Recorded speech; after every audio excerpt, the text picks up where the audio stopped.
El niño levantó la mano para responder una pregunta, pero la mirada de la maestra se posó en los zapatos de George. Al ver su aspecto desaliñado, puso los ojos en blanco con desdén. Luego, su mirada se desvió hacia un par de brillantes zapatos de cuero. Ante la flagrante discriminación, el niño miró a la maestra, completamente desconcertado. George era el niño más pobre de la zona. Él y su familia vivían en viviendas sociales. Incluso luchaban por conseguir lo suficiente para comer. El niño solo podía permitirse una rebanada de pan, mientras que sus hermanos menores solo podían permitirse 5. Pero George era demasiado grande. Esa cantidad de comida simplemente no le alcanzaba. Tanto que durante el recreo, solo podía sentarse y mirar fijamente mientras sus compañeros comían fruta, bocadillos y sus almuerzos para llevar. En ese momento, un compañero se dio cuenta de la difícil situación de George. Tomó deliberadamente un trozo de piel de pollo frito y lo tiró junto a la basura. Luego hizo que George lo recogiera. George se sentía avergonzado, pero recordaba constantemente las advertencias de su madre. Ante las reiteradas humillaciones, George ya no podía soportarlo. Finalmente, George fue expulsado de la escuela. Años más tarde, se convirtió en un matón callejero y pasaba sus días sin hacer nada. Todos a su alrededor lo menospreciaban,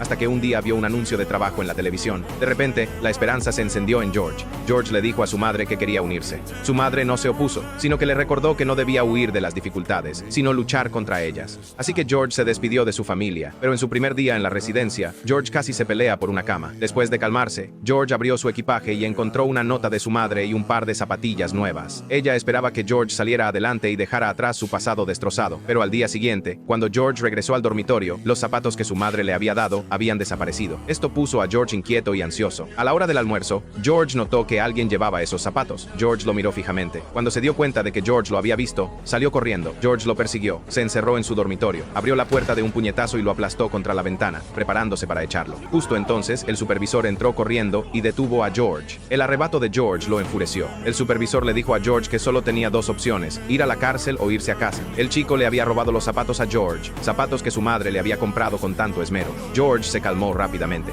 Así que el supervisor metió a George a empujones en el coche, con la intención de llevarlo a casa. George le suplicó, diciéndole que haría lo que fuera para quedarse. El supervisor finalmente le dio otra oportunidad a George. Llevó a George al ring para que probara boxeo. George miró al flacucho con desdén, pero una vez en el ring, George no conectó ni un solo puñetazo. En cambio, George era como un elefante torpe con el que jugueteaban. Al final, George fue derribado fácilmente. Las risas a su alrededor le recordaron la humillación de su infancia. George bajó del ring y golpeó el saco de boxeo con el puño. Este golpe impactó a todos. El manager vio el potencial de George y se acercó a él, animándolo a aprender boxeo. A partir de entonces, bajo la atenta tutela del manager, nació un campeón de boxeo. Pero si quieres ver más, la película se llama El Gran George Foreman.